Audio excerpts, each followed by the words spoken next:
I call this first chapter Chapter 0 because it's on gravitation, and it's sort of a precursor to what we're going to do with electric fields and electric forces. So we're going to see stuff with gravitation, stuff that you've already seen a little bit before, but we're going to see it in Chapter 0, and then we'll see it again in Chapter 1, but not in the context of gravitation, but in the context of electric field. So that's why we have this Chapter 0. Honestly, most of you are never going to use gravitation in any way, but the methods and techniques that we use in gravitation are very similar to what we use in electric fields. And if you chemistry majors go on to graduate school, and maybe even in PChem and other classes, you'll see electric fields again because they're very important in how charged particles respond to one another, in atoms and molecules. So that's why we're doing the gravitation, is really just as a precursor to electric fields and forces and potentials.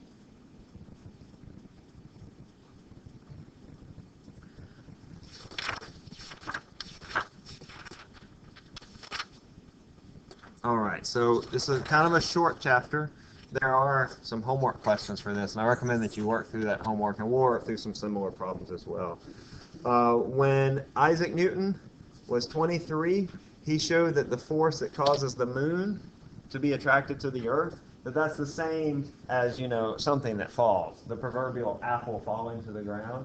He showed that those forces are caused by the same mechanism, and that is by the gravitational force. And he described this by the universal law of gravitation. He said that the force between two objects has a magnitude that's equal to some constant, g, times the first mass, m1, times the second mass, m2, divided by r squared. And this is going to be a radial. Now remember, when I draw my vectors, I have a couple of different things. When I have a little hat over it, that means that the vector is a unit vector, that it is has a magnitude equal to 1. And we've used this for I, j, and k, but we've never seen r hat. What do you think r hat means? It's not in the x, y, or z direction, but it's instead in what direction? The r direction, right, which is the radial direction, so either in or out of that radially along a sphere. So our force is along the direction of r. So if I have two masses, m1 and I have m2, those are my two masses. They're separated by a distance r. The forces are F12 and F21. That is the force on particle 1 due to particle 2, and the force on particle 2 due to particle 1. I think we saw universal law of gravitation last semester, but probably we were just sort of very quickly. The constant for g, this is on your equation sheet, so don't bother memorizing it, is 6.67 times 10 to the minus 11, and that's Newton meter squared per kilogram squared. There are some places in the homework where you have to calculate the force between two particles of mass, or three particles of mass, and probably going to have to do something similar to that on the exam. But we'll work through an example here in just a bit. All right, just a few things to note. The force is the same for both particles, or rather the magnitude of the force is equal for both particles.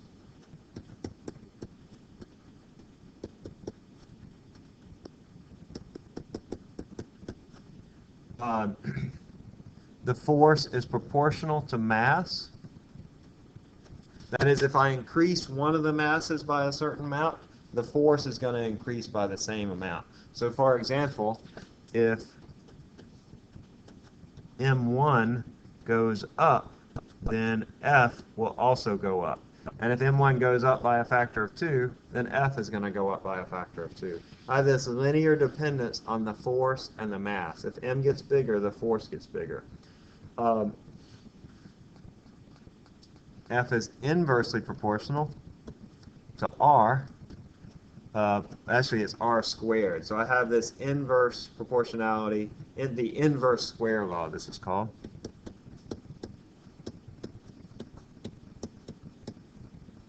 And we encounter that a lot in the universe where we have some variable that's proportional to 1 over r squared, called the inverse square law.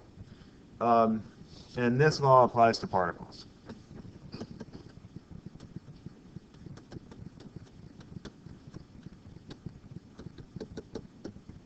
So you might say, gosh, Newton said that this was the same for the Earth and the Moon, but the Earth and the Moon, they're not particles, right? Are they particles? You can approximate the Earth and the Moon as particles because they're so far apart. So it's as if they're particles. All right, and then that shouldn't really be much new to you, but in creating this universal law, he proved something called the Shell Theorem. And we'll see this in the homework and perhaps on the exam. But the Shell Theorem says that a uniform spherical shell of matter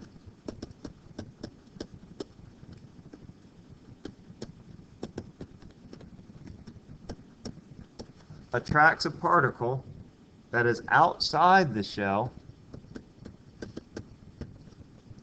as if all the shell's mass were concentrated at the center.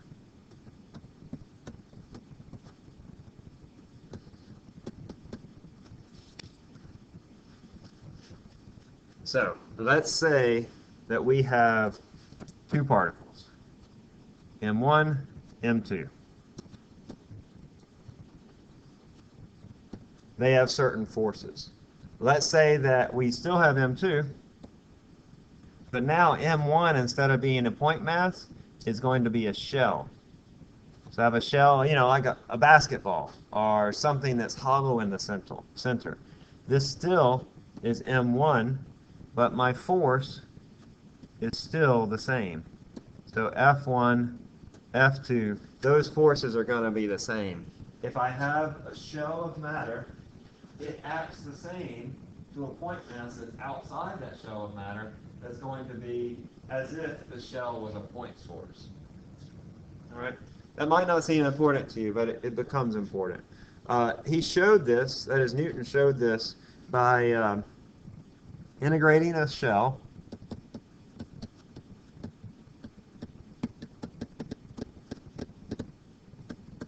and showing that the force due to that shell is equal to this G M over R squared. So what he did is he said, all right, I have a mass over here, and then I have a shell over here, M1, M2. And he said, what is the net force on M1 due to that shell? And he broke it into little pieces. So he said, well, here's a little piece, and the force due to that little piece is in this direction. And here's a little piece, and the force due to that piece is in that direction. And he integrated all over that shell. I mean, this is a cut through the shell. It's just a circle, but a three-dimensional shell. And he showed that the force here is equal to what you would expect for a point mass. We're not going to go through the derivation, but you can. I mean, it's sort of a Calc 3 level derivation where you integrate over a variable, multivariable calculus. So it's certainly not outside of your realm. And we did similar stuff to that last semester. We'll do similar stuff to it this semester, but not right now. Okay? So the Shell theorem, in short, says that a shell of matter looks like a point source. That's really all he says, is that a shell of matter looks like a point source. All right. So if we think of the Earth, this is the Earth, North America, South America, Europe, Africa, Antarctica, and we have, say, an apple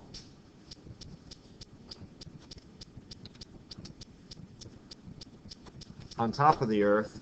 There is a force between the apple and the Earth. And you can imagine that the Earth is made up of these individual shells. And you can integrate the force on the apple due to each individual shell. And then you can, after you do that, you can say, well, the net force is equal to the sum of all the individual forces. That the net force is the sum of all the forces. This shell exerts a force on the apple. This shell exerts a force on the apple. All of those shells, when I add them up, they give me the net force. Now, if I'm talking about summations, what is that in calculus? If I want to sum up all these shells and add up their contribution to the force, what is that in calculus? What do we call that? Riemann sum. Okay, yeah, Riemann sum, but then that leads into an integral, right? That an integral at its very core is just a summation. And so the net force is the sum of all the individual forces, or the net force is the integral of df. So taking the integral of all those force differential elements. Alrighty? And this is doing a summation from n equal 1 to n equal to infinity. That is, I break those shells up into an infinite number of shells. That's integral calculus in short. All right, now we've done the superposition principle, and we're going to do it a couple more times. I want to make sure that we know how to do vectors in 2 dimensions. That's certainly something that you need to walk away from this course with, that you understand at least how to do vectors in 2 dimensions. You engineering majors, of course, will see it a lot more than the chemistry majors, but it's still important for you chem majors. Okay, so with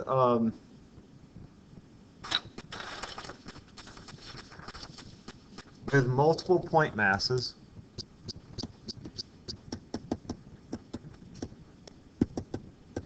one can find the net force by calculating the total sum of the individual forces. And so, for example, you usually have a question like this on the test where I give you probably three mass particles and ask you what is the net force. It's one that we've done before. In fact, we did it several times last semester, and you'll probably see it again. So let's just work through this just to jog your memory. I want to know what is the net force on M1. M1 is this particle. Well, how many forces act on M1 in this configuration of masses? How many forces act on M1?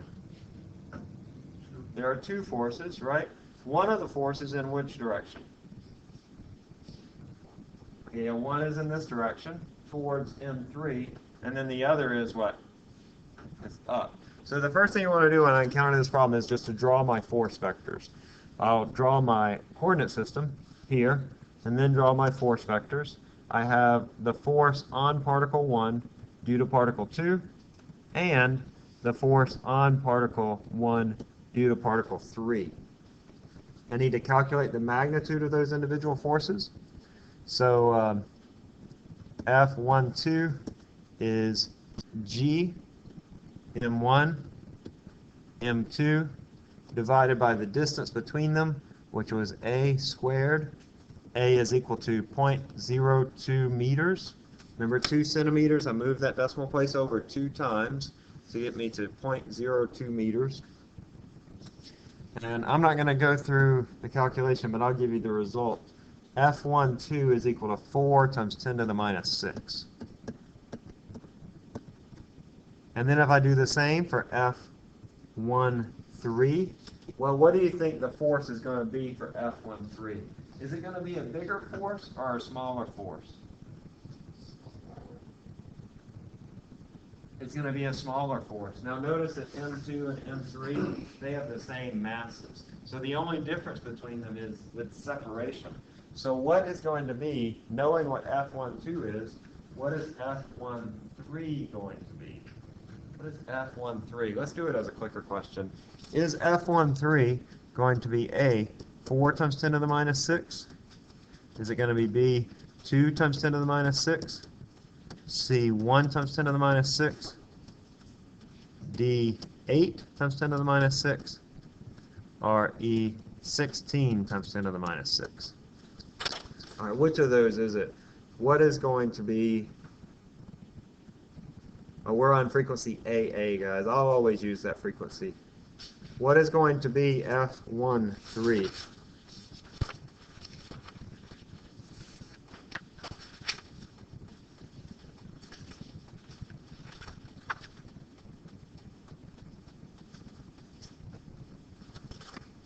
Don't try calculating it. Just think about the relationships.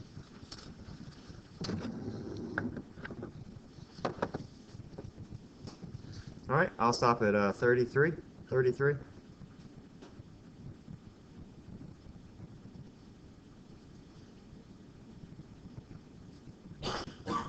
Okay, awesome. B is right. F13. It was B, right? What was B? Oh, no. B is not right. All right, so look, I am twice as far away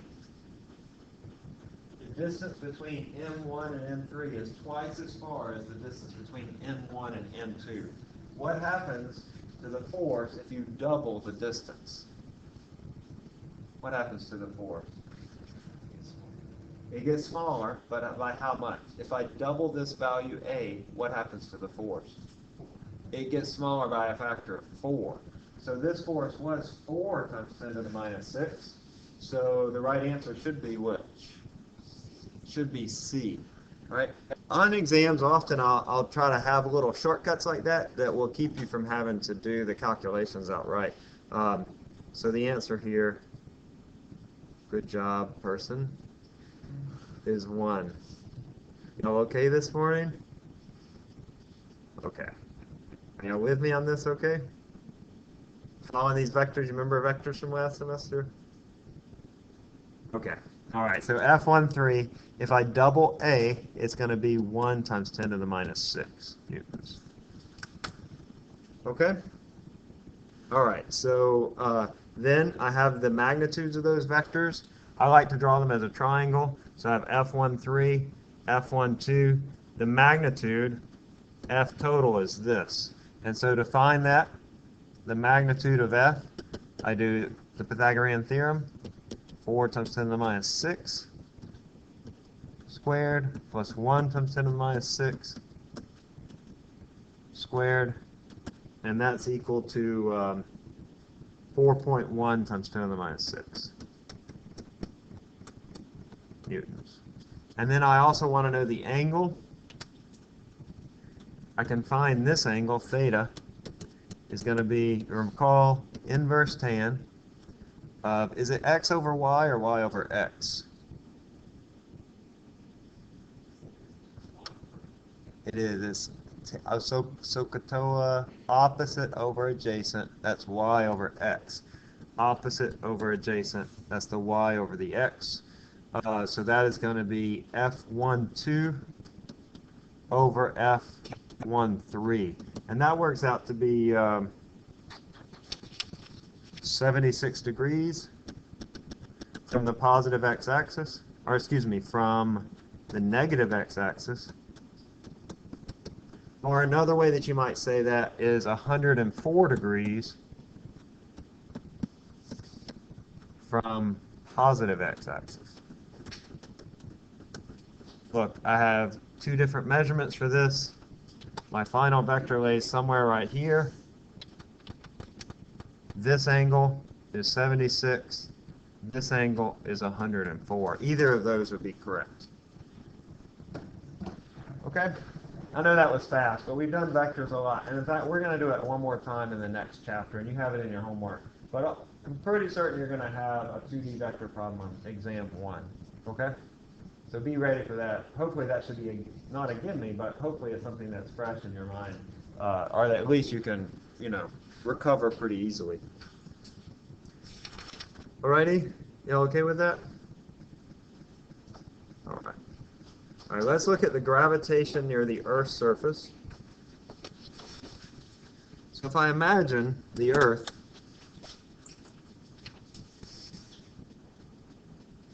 that's the Earth, there's continents, Antarctica. Imagine that I have a person that sits on top of it. The radius of the Earth is a radius r, and it has a mass m. What's the symbol for the Earth? Is this it? That's it, isn't it? That's the mass of the Earth. There are 2 things that I know are true that we've seen. I have the universal law of gravitation, G m over r squared, and then I also have Newton's second law. Do you remember what Newton's second law is? F equals something? Right. Mass times acceleration. Mass times the acceleration. And I'm going to label that as a g. We've been labeling that as m times g, but I'll just label it as the mass times ag, where ag I'm going to call our gravitational acceleration.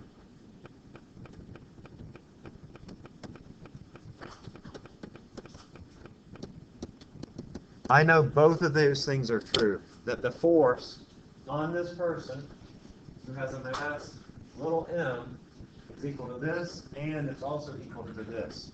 So I can set these two equal to one another. I can say then that Gmm over r squared is equal to m times ag. And then I can get this. I can say that ag, that's my gravitational acceleration, is equal to Gm over r squared. All right, so we have a separate way to calculate what is the gravitational acceleration that's based on the mass of the planet and the distance from the center of the planet, or whatever object you're talking about. Okay. Let's take a little aside, because it'll come up later, but I'm going to go ahead and sort of introduce it here. We know that F, or we talk about F equal to m times g, right? F is equal to the mass times the acceleration due to gravity. And we use this to find the weight. Well, I can say then that g is equal to F over m. And this is going to bring into an idea of a gravitational field. This is called the gravitational field. Those of you that are in lab yesterday, we talked about fields some, and I know some of you have lab today or tomorrow or the next day. Some of you not in lab at all, and that's okay. But the gravitational field is a measure of force per unit mass. Now, we'll also later talk about electric field. Do y'all remember? I mean to put you on the spot, but several of you were in lab yesterday. Do you remember what the electric field is a measure of? It was force per what? Force per charge, right? And so the gravitational field and the electric field are going to behave almost identically. In fact, if you know Coulomb's law, you know that Coulomb's law looks a lot like Newton's universal law of gravitation. So we use the same mechanisms to talk about gravity as we do for electricity. So chapters 0 and 1 are largely the same, that will deal with a lot of the same stuff.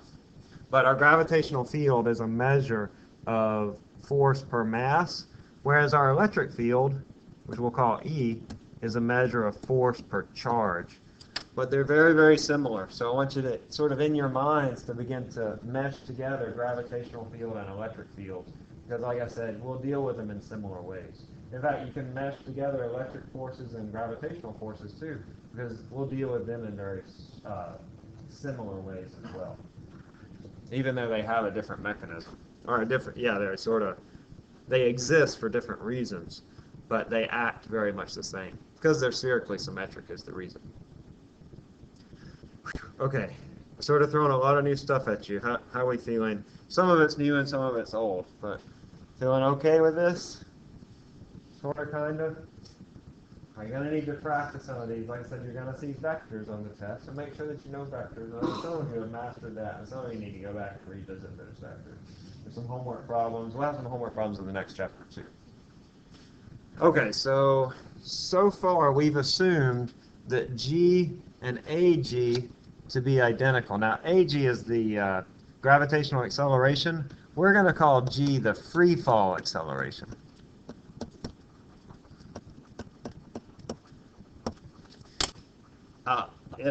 I'll show you later how they're different, but just sort of take for the time being that those are two different variables, that they measure different things, the way that we think about them anyway. But these are three reasons why they're not identical. First of all, Earth's mass is not distributed evenly.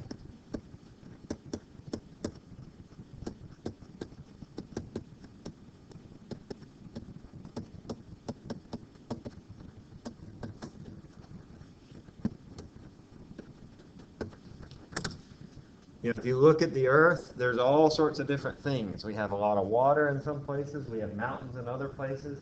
We have oil, different deposits in the Earth, geological formations that change how the Earth's mass is distributed. And in fact, if you were in my lab, when we do the pendulum lab, I tell you about the GRACE mission. Y'all heard of the GRACE mission? It's a NASA mission by GRACE, or it's called GRACE. It flew, I think, 10, 20 years ago, but I think it's actually still flying. All it is a little pendulum up in space.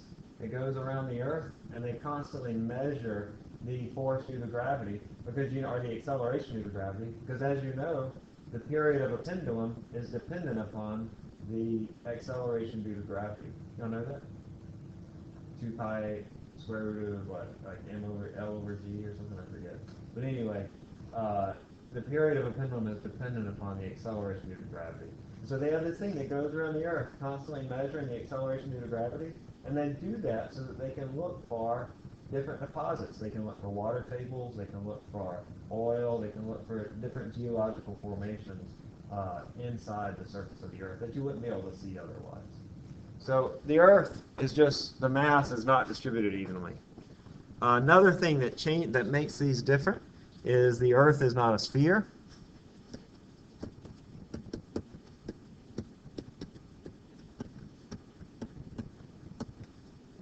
So, what does not apply to the Earth? Which of these ideas that we've talked about doesn't apply? There was a theorem that Newton came up with, the Shell Theorem, right? So the Shell Theorem does not apply to the Earth because it's not really spherical. It's sort of a, you know, what's it called when it's sort of flattened out? I forget.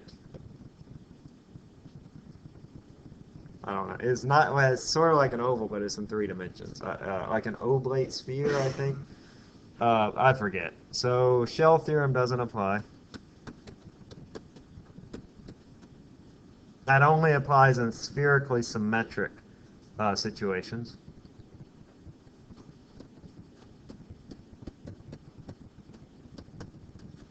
And 3, Earth rotates. We're going to look at this in more detail. But the Earth rotates, so the centripetal force is relevant.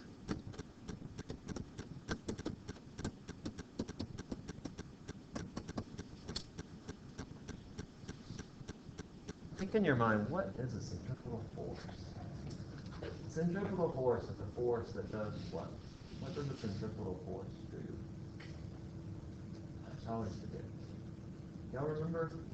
The centripetal force does something. It says something to do with a circle, right? The centripetal means circle. What does the centripetal force do? Towards the outside. What's that? Just towards the outside.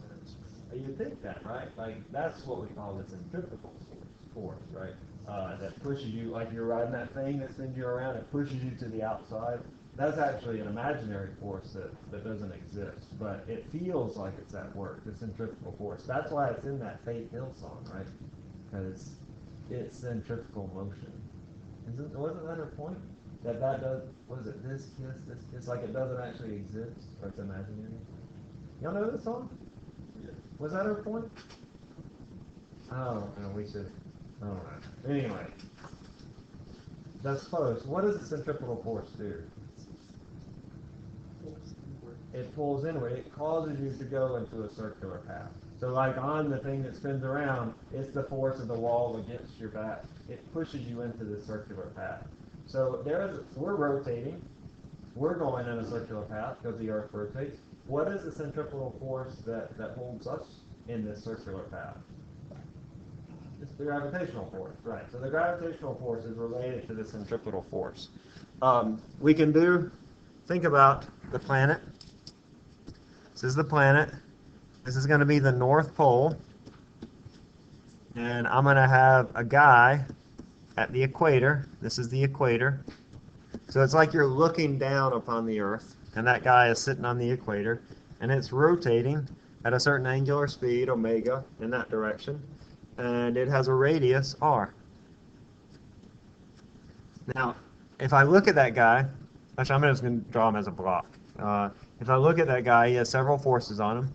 He has the normal force, which we can measure, right, just with a scale or whatever.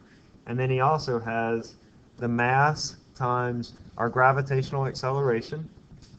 And then I have an acceleration in this direction, which is going to be our radial acceleration, or our centripetal acceleration.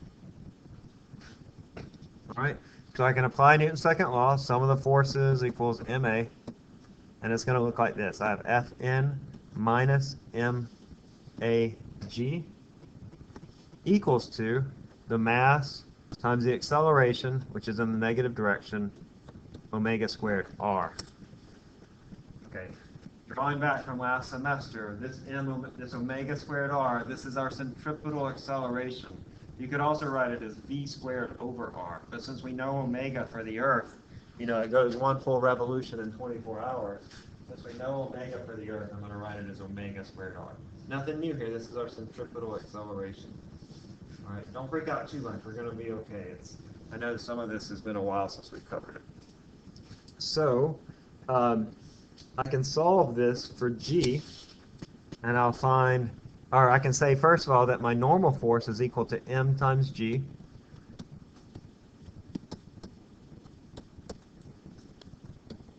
All I did is just say that this equals to this, which is true that our force normal is equal to our weight. And then I can solve for G. So I get this, that G, or m's all cancel, is equal to AG minus omega squared r. So the point is here that our free fall acceleration is different from our acceleration due to gravity. This is the acceleration that's just due to the mass of the Earth pulling you down. This is the acceleration that you observe, or that you free fall at. And there's a difference between those two. I can figure out what those are. G is 9.83 at the equator. Or excuse me, I'm sorry. No. AG is 9.83.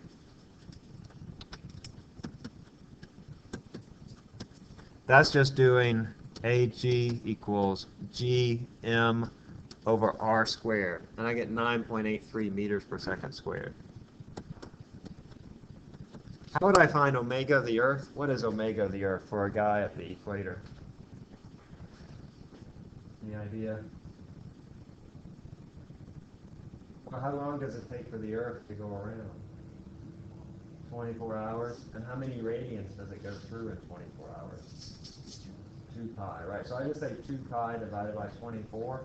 Convert that into radians per second, and it's going to be 0.0001 times the radius of the Earth. I'll put this squared, and we get our free fall acceleration to be 9.8. All right, so the point here is that our free fall acceleration, if I drop something and it falls to the Earth, I measure it to be 9.8. And our gravitational acceleration, this is the acceleration just due to the mass of the Earth, that they're different. They're different for other reasons, but the main reason is the centripetal force bit. Okay? All right. Let's look at potential energy. We have a few more minutes. Listen, I know this is kind of dry, but we'll be okay. We're going to move on through it. Is it dry or is it exciting? Wait, no, this is extremely exciting because it describes, you know, how gravitational forces work. Right? Yes? Exciting? No? Okay. All right, let's look at gravitational potential energy. And again, important here, but really important because we're going to talk about electric potential energy, and it's going to work basically the same way. All right, so we've already seen this for a particle and for the Earth, but we can generalize for 2 particles. Actually, we haven't seen it for a particle in the Earth. I did that last semester, but not this semester. Okay, so first, the reference point. And the reference point is going to be where this, the gravitational potential energy, equals 0, will be when the 2 particles are an infinite distance apart. Let me write the equation for gravitational potential energy. I'm going to write it as U, and it's equal to negative G m over R. This is on your equation sheet, but it gives the potential energy between 2 masses that are separated by a distance r. So to have 2 masses, they have a certain potential energy. That means if I release them, they're going to move, right? So if I release these 2 masses, which direction are they going to move? Towards or away from one another? masses are what, attractive or repulsive to one another? They're attractive. Like, can't you feel it right now? That, like, all of you just want to suck down into a big ball of students? Don't you feel that? Because masses are attractive to one another. There's a force between all bodies of mass, just like there's a force between you and the Earth. I don't think we have time to get on Newton's proof, but we'll do that next time, and we'll stop at that point, okay? It's a short chapter. We'll probably finish it up on Friday, okay? And we have a few more quicker questions, and then we'll move on to the next chapter. I want to go start on the homework. Maybe just do those vector problems. All right. Have a great day.